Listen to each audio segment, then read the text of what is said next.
With major projects done, we now turn our attention to the final preparations for our upcoming Bahamas adventure and the next weather window.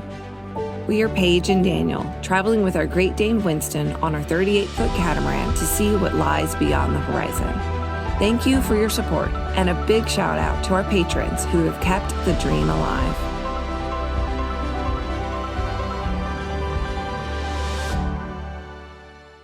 All right, now that our windows are finally complete, we can start actually getting ready to get out of here. Yeah. We need to leave. There's a big, nasty cold front coming in like 2 days. Yeah. So unfortunately, we can't leave before the actual cold front hits us. So we're going to be leaving in the cold, wet rain. Yeah, it'll be a couple of hours before the real nasty stuff hits that we're starting to head. But yeah, we'll be going south in it. Yeah. So it now is a race against time. There's so much to do to get ready to get out of here. So hopefully we get out of here.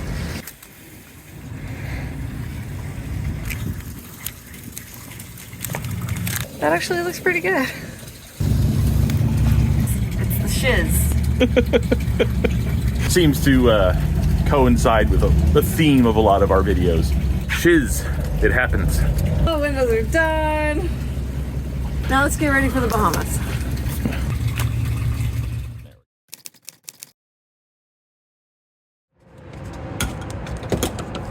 We are on the road to Stewart to pick up our mainsail.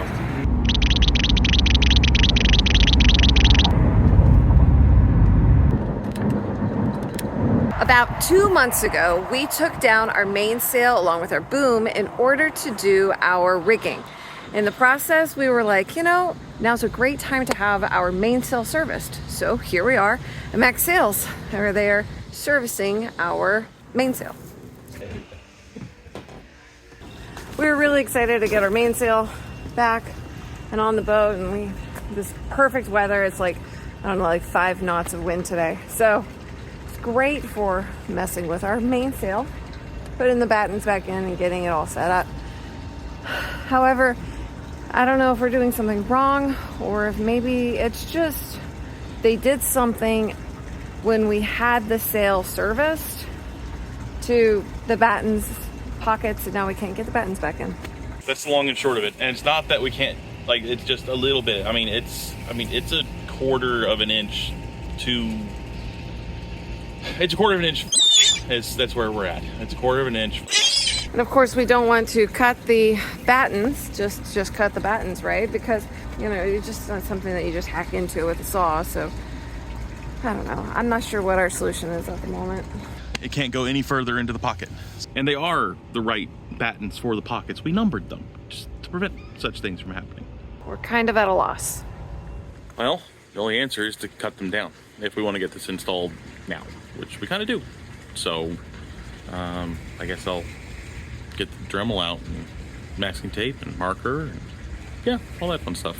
This is supposed to be like a super easy, like quick install. Hashtag boat life. Oh, I learned the other day that ages me anytime I say hashtag something. That's like not something the cool kids are doing these days. So my bad. Let's do this.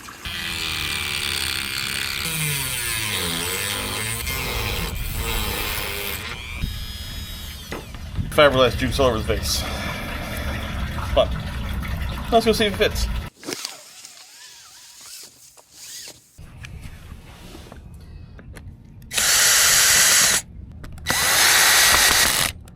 Well, good news is it looks like it fits now. I'm now putting tension on the batten tensioner so that the batten is nice and tight in the batten sleeve. So I'm understandably just a little annoyed with this whole situation. We have this whole nother project just because we allowed somebody else to touch something. Anyways, moving on. No one wants to hear us bitch and complain. I know.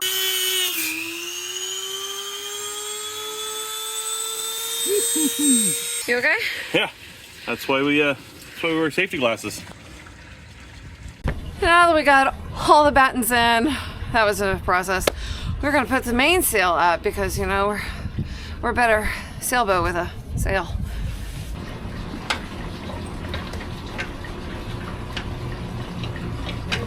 Keep going.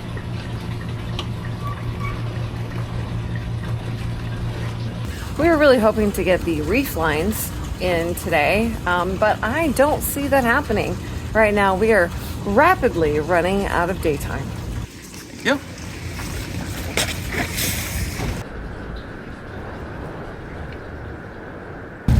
Now that we have our mainsail back on, we are going to go about a little trip to St. Petersburg to pick up a new sail to our inventory. Okay, so what we had was an asymmetrical spinnaker. If you're curious what an asymmetrical spinnaker is, Google your friend. We liked it. It's a nice light wind performing sail, but this Parasailor is kind of an amazing jack of all trades. The sales information says it can fly in anywhere from 3 knots to 35 knots. Now, I don't plan on flying any kind of spinnaker type material in 35 knots. But, you know, to have something that will fly and work in 3 knots, that completely changes the entire sail envelope for us. Another feature, advantage, and benefit of this sail is that it is basically a symmetrical style, and it's pretty easy to jibe over. You know, whereas with the asymmetrical spinnaker, it would have to get doused and reset up in order to jibe. So this is basically just pull one line, let one out, and you jibe. Like I said, we're excited.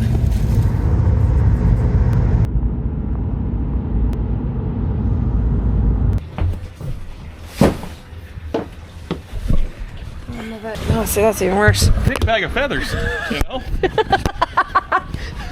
I'm sorry. It's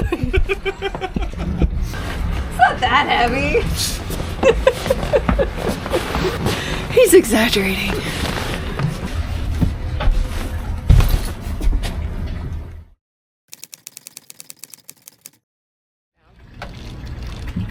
The fuel at this marina comes through a high-speed pump, and our boat doesn't like the high-speed pump, so we gotta do it this way.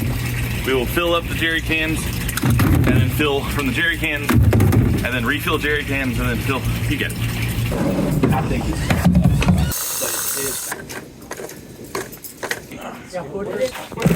it's on top. All right, see the next load. Yes, sir. Okay, all right.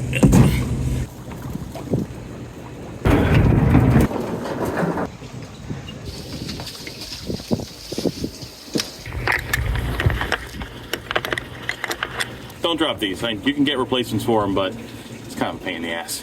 Okay.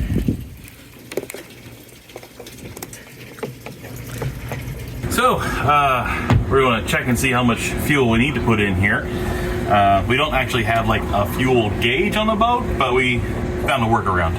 We have a sight tube that acts as a fuel gauge. I think it counts. We need to put in 1, 2, 3, 4, 20 gallons. It's not exact, but what we found from experience is each one of those tick marks is an inch, and each one is about 5 gallons. That means Daniel has 2 trips to get diesel, and then we'll do a final, actually 3 trips, because he'll have a final trip just to fill up the extra diesel jerry cans so that we have extra while we're cruising around. Now, we'll probably have plenty in the tanks to where I don't have to make that 3rd trip, and we can fill them up whenever we stop before we actually depart for the Bahamas, because we want to have full tanks of everything before we actually go.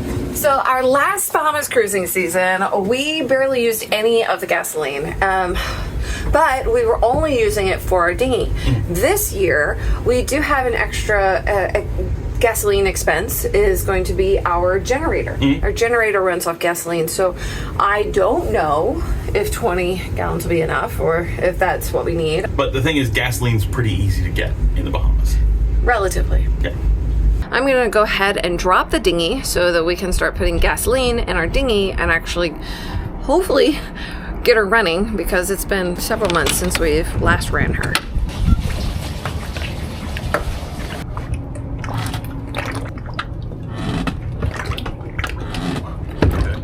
I don't know what I'm doing wrong.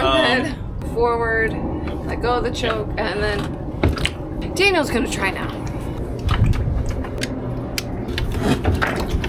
Okay, there it goes. Just needed some extra torque.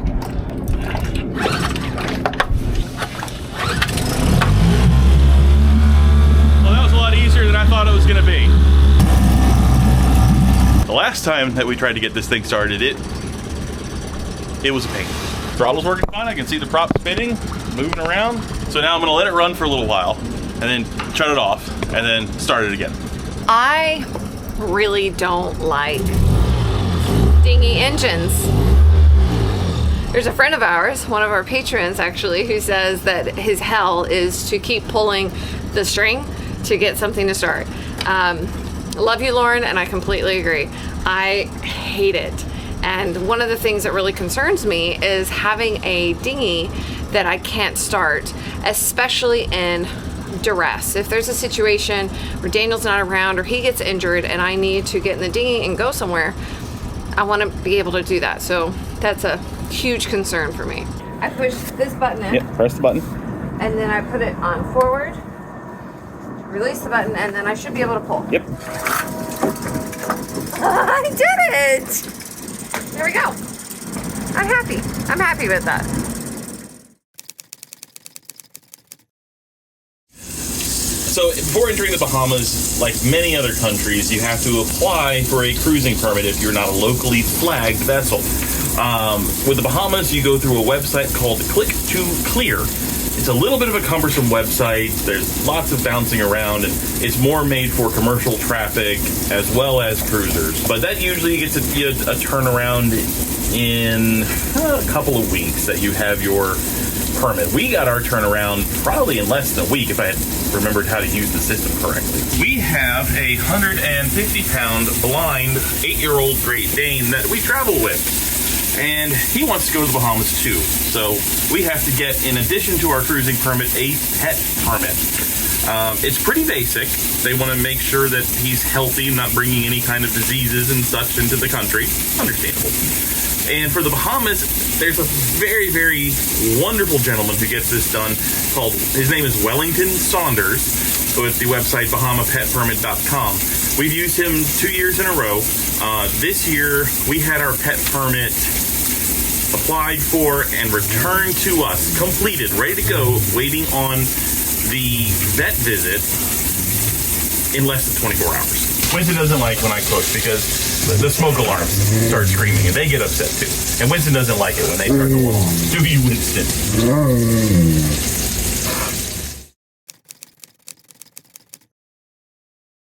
Our weather window, we weren't really ready for the recent weather window, and we've so many friends that have just everyone we know and love is already in the Bahamas or almost there. Yeah. So it's just it's just heart-wrenching. We are looking at our models that we use. We use a Chris Parker. Yeah, Chris Parker Information Service, Predict Wind, Windy, a lot of weather apps. Right. Predict Wind is the one that we're using to kind of look at really in real detail the weather conditions, the wave conditions, the currents, the waves, hazards, yes, everything. all that. So, and that's a really great tool.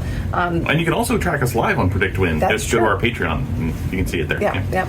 Once we get off the dock and moving. Yeah, it's not real entertaining right now. It will be really soon. It will be very soon. We were hoping to leave out tomorrow, and that's not the case anymore because we have a huge series of cold fronts coming in, polar vortex. Right, and when we're heading down the coast of Florida, we have a couple of options. We can go down the ICW, which is a much more protected route. Yeah, so by the time the worst of the weather hits, based on our travel speed and estimated route, we're not going to be in a real safe place to weather 40 plus knots. Yeah. And that's what it's looking like. And wind, and lightning, and thunder, and that lightning is also what we're going to run into if we go on the outside down the coast. Right. And I don't really feel like sailing in a lightning storm. And it's also going to be like 40 degrees. Okay, we got to get over the temperature. It's going to be cold when we leave, like just period, because we're looking at leaving next week, and it's going to be even colder than it is tomorrow. Right. But the conditions, other than the temperatures, are going to be much more favorable. Yes. So we have to get over it being cold. We're going to bundle up. It's going to be cold regardless, but that's why we're going south. That's what. The further south we get, the warmer it's going to be, the more pleasant.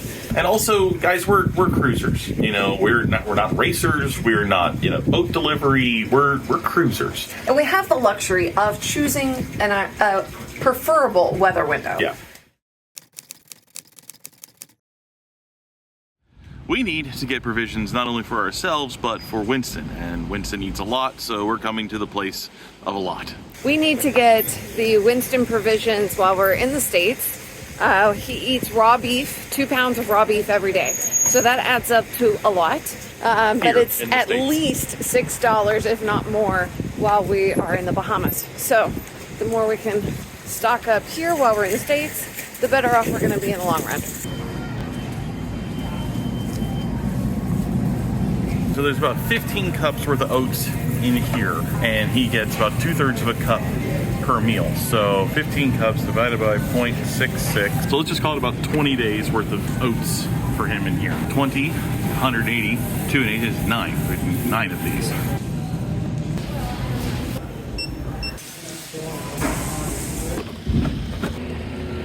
We managed to get all of Winston cans, 180 vegetable cans for him.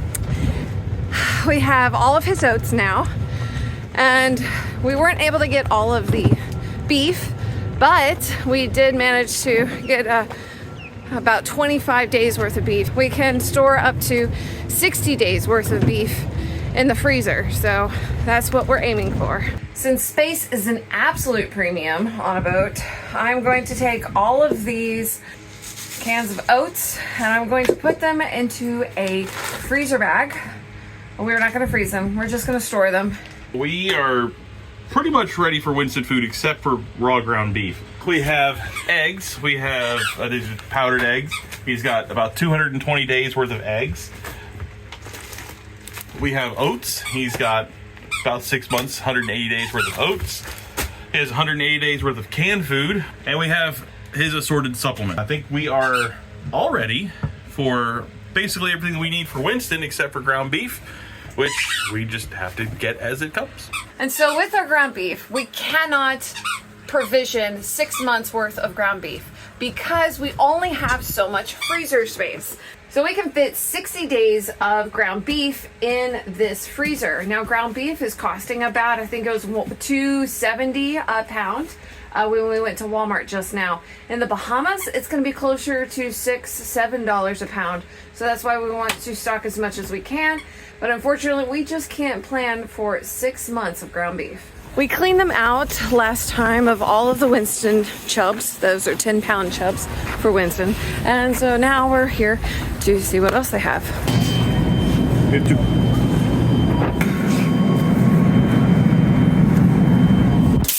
I guess we'll try again next time. Tomorrow? Yeah, we can try tomorrow. So we got the last 5 chubs over the last couple of days. Had to wait for Walmart to restock. And these are the last few to make a full 2 months in the Winston freezer. Here we go. Now just wait probably about a day and they'll be frozen like rocks. Of course, once we get the Winston food, we have to figure out where we're gonna put it in the boat. So that's a task all of its own.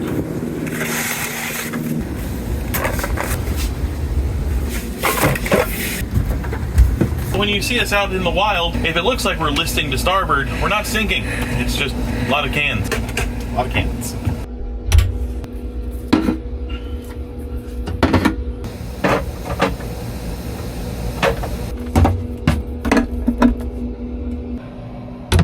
That's full, but luckily we have more spaces available.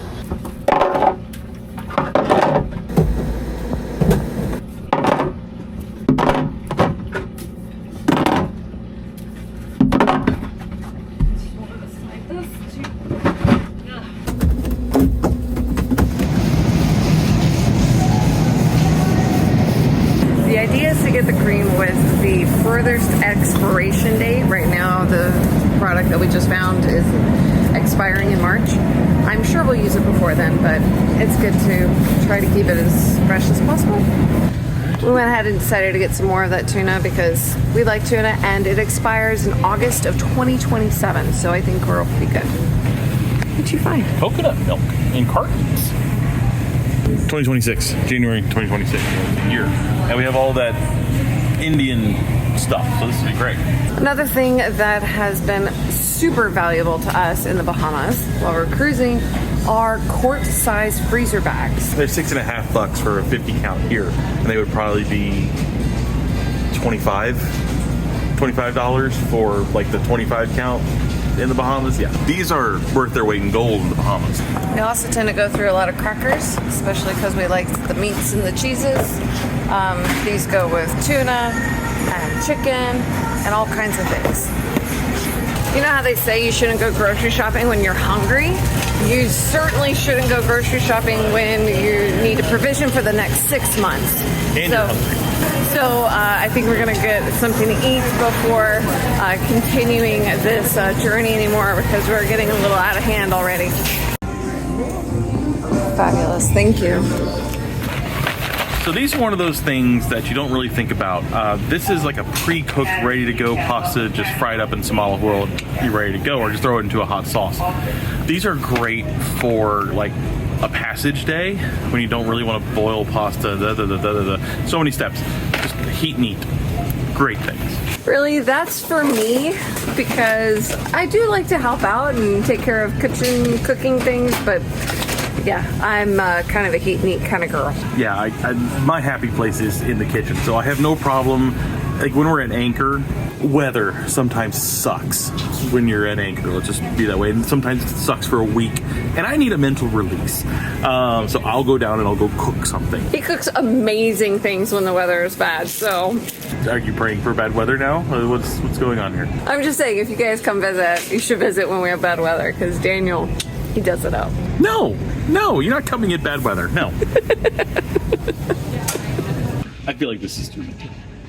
I like some green chilies, so that's not too many. I think that's, no, don't put them back. It's too many. It is not too many. That's 6. 6 is probably enough. So I'm allowed 1 can of green chilies per month. That is effing ridiculous, guys. We have more on the boat. No, we have like 1 or 2 cans. I'm pretty sure we have more. All right, I get a couple more. 10 cans of green chilies. So we are always in search of better, faster ways and to get the same kind of product. So we are still going to try things before we head off, and this is some instant espresso.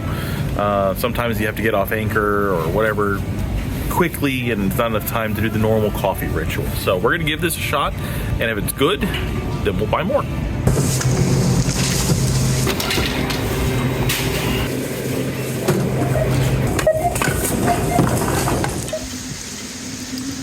So this is why we decided to not leave the dock a few days ago, because we didn't want to be on anchor in an unprotected anchorage or a, without heater in this kind of weather. Our boat's not made for winter. Yeah, winter in the tropics is very different than winter. Well, this is Florida. It's supposed to be the tropics. What the hell, Florida? While we are waiting for this nasty weather to pass, it is cold. It's very cold. And it's wet. Very wet. And it's windy. Very windy. So it is all the more incentive for us to get out of here. Get south. Go south. And so we're set up to go to the Bahamas. We have a little bit more provisioning to do, and we have waiting on our weather window, because we're going to be getting gone, hopefully. Soon. Yeah, the next weekend. Yeah. We've said in a previous episode that you should definitely get the things that you love, and I love me some cheese. I like to portion out at least 1 wheel of brie every month while we're gone, maybe 2 if it fits in the freezer. Getting kind of tight in there. Yeah. We've talked about liking to have meat on the boat, shelf-stable meat, and we love charcuteries and salamis, so there's a lot of meat. Spices are one of those things that are never go bad. I mean, man can live from here to Judgment Day. Got enough fresh rosemary. We're always talking about getting enough protein on the boat, so we pass this aisle and we just can't help ourselves. No, it's the baby food aisle, and they didn't have this kind of baby food when I was a kid. I swear to whatever. Grass-fed beef, chicken and thyme, turkey bolognese, chicken tikka masala, chicken Mexican stew, geez, no wonder everyone's a food critic nowadays. Wild caught salmon with butternut squash and beet. Are you serious? As a chef, it touches my heart. But come on, people. So Daniel's now picking one out because he just has to try one. And I can't wait. I'm not having it. Why not? It sounds very unappetizing to me, pureed food. I'm gonna go with the safe bet with the chicken tikka masala. With carrot, coconut cream, green beans, herbs, and spices. This is not really healthy for us, but I tell you what, this is fabulous if you get seasick, because they're in these single serving pouches. And those single serving pouches don't let everything else get stale when you're done eating it. So keep that in mind. All right, let's talk for a second about paper goods. These are extraordinarily expensive in the Bahamas, and paper towels, sometimes they are just the best thing to use versus a rag or something like that. Not to mention the amount of trash that goes on with the paper gets generated with the paper towel. Oh my gosh, crazy. Tons of trash. And last year we bought some of these, and these work really, really well in place of a paper towel. The trick is that they really do need to be dried out fully, or else they start to get funky. If they start to get funky, throw in boiling water and you can kind of bring it back to life. All right, and for ladies, when you are on the cruising schedule, look up Diva Cup instead of your other feminine napkins. That's all we're gonna say about that. Something else that we like to always have on the boat with us before we leave the dock is string cheese. The good news is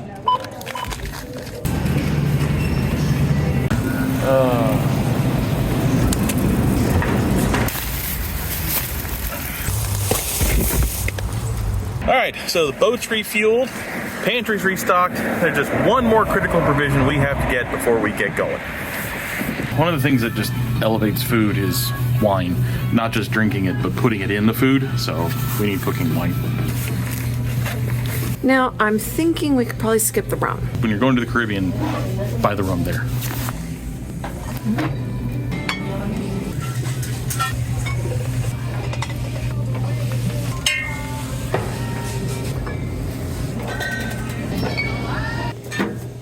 We're sailors. Of course we drink port.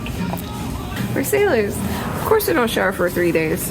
We're sailors. Of course our shopping cart is full of liquor. And of course, I feel like every successful passage deserves a celebratory wine. I think this is going to be it. It's fun looking. Yeah, we've never had it before, so we'll see. It's a beautiful bottle, though.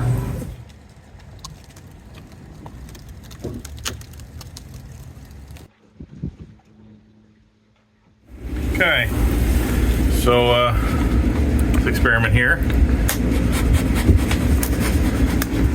Well, if anything, I think Winston will enjoy it on top of his food.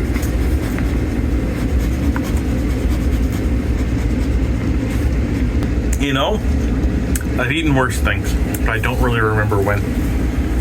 What do you think, Winston?